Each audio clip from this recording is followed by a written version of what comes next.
सर्वेभ्यो नमो नमः। आप सभी लोगों का काव्यामृतम इस आमुख पटल पर हार्दिक स्वागत एवं अभिनंदन है। मित्रों, आज हम लोग पुनः द्वितीया विभक्ति विधायक सूत्र कर्म संज्ञा करने वाले सूत्रों में से पुनः नूतन सूत्र गति बुद्धि प्रत्ययवसानार्थ शब्द कर्मा कर्मकाणा मणिकर्ता षणौ, इस लंबायमान सूत्र के बारे में चर्चा करने के लिए समुपस्थित हैं। सर्वप्रथम मित्रों आप लोगों के समक्ष इस सूत्र का व्याख्यान उपस्थापित करने का प्रयत्न कर रहा हूँ। यहाँ पर गति बुद्धि प्रत्ययवसानार्थ शब्द कर्मा कर्मकाणा मणिकर्ता षणौ, सर्वप्रथम हम लोग इस सूत्र में क्या समास है इसके बारे में चर्चा करेंगे। पदानां परस्परं कश्च संबंधः एतद् विषये वयं चर्चां कुर्मः। देखिए, यहाँ पर द्वंद्व समास करेंगे। पहले गतिश्च बुद्धिश्च प्रत्ययवसानञ्च इति गति बुद्धि प्रत्ययवसानानि, गति बुद्धि प्रत्ययवसानानि तानि अर्थाः येषां ते इति गति बुद्धि प्रत्ययवसानार्थाः धातवः। और अब शब्द कर्म को जोड़ेंगे तो कहेंगे शब्दः कर्म येषां ते शब्द कर्माणः। अब अकर्मक को जोड़ेंगे तो अविद्यमानं कर्म येषां ते अकर्मकाः।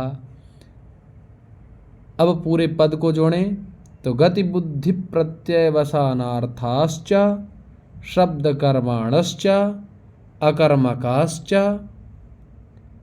ते गति बुद्धि प्रत्ययवसानार्थ शब्दा कर्मकास। पूरा पद बना मित्रों, गति बुद्धि प्रत्ययवसानार्थ शब्द कर्मा कर्मकास। अब तेषां गति बुद्धि प्रत्ययवसानार्थ शब्द कर्मकाणाम और अणि है तो न अणिहि इति अणि, और अणु करता अणि करता। अब यह पूरा गति बुद्धि प्रत्ययवसानार्थ शब्द कर्मा कर्मकाणाम ये षष्ठ्यंत पद होगा, और अणि अणि करता यह भी प्रथमांत पद है, श यह प्रथमांत पद है, अणौ यह सप्तम्यंत पद है। इस प्रकार से अनेक पदों वाला यह सूत्र है। अब मित्रों इसका अर्थ होगा गत्याद्यर्थानाम, अर्थात गति अर्थ वाली धातु। गति अर्थ वाली धातु कौन कौन? जैसे गम धातु, इण धातु, ये जो गत्यर्थक धातुएं हैं। और शब्द कर्मणाम, गत्याद्यर्थानाम गतिश्च हो गया। अब बुद्धिश्च, बुद्ध्यर्थक धातुएं जैसे बुध धातु है और ज्ञा धातु है, विद धातु है। ये जितनी भी धातुएं हैं इस प्रकार की, ये सब ज्ञानार्थक धातुएं हैं। तो गत्यर्थक, बुद्ध्यर्थक, प्रत्ययवसानार्थक अर्थात भोजन अर्थ वाली धातु। भक्षण, प्रत्ययवसान का अर्थ हुआ भक्षण। जैसे भक्ष धातु हो गई, अस धातु हो गई, अद धातु हो गई, भुज धातु है, ये भक्षणार्थक धातुएं हैं। और शब्द कर्मक धातु, जिसका अर्थ है अर्थात जिनका कर्म कोई शब्द होता हो, जिनका कर्म कोई शब्द होता हो, ऐसी धातुओं को शब्द कर्मक धातुएं कहेंगे।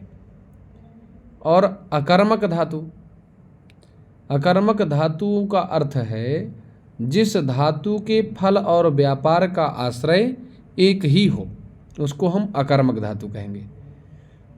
तो गत्यर्थ वाली धातु,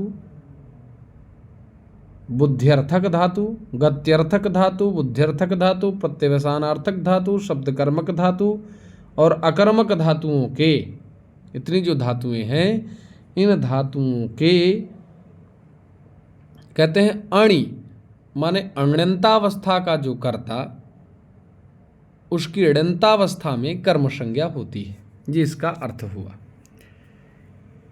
अर्थात गत्यर्थक, बुद्ध्यर्थक, प्रत्यवसानार्थक, भक्षणार्थक, शब्दकर्मक, अकर्मक, इन धातुओं के अण्यन्तावस्था के कर्ता की अण्यन्तावस्था में कर्म संज्ञा होती है।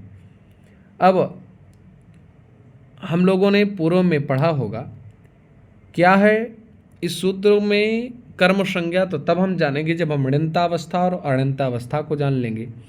तो क्या है अण्यन्तावस्था, क्या है अण्यन्तावस्था? तो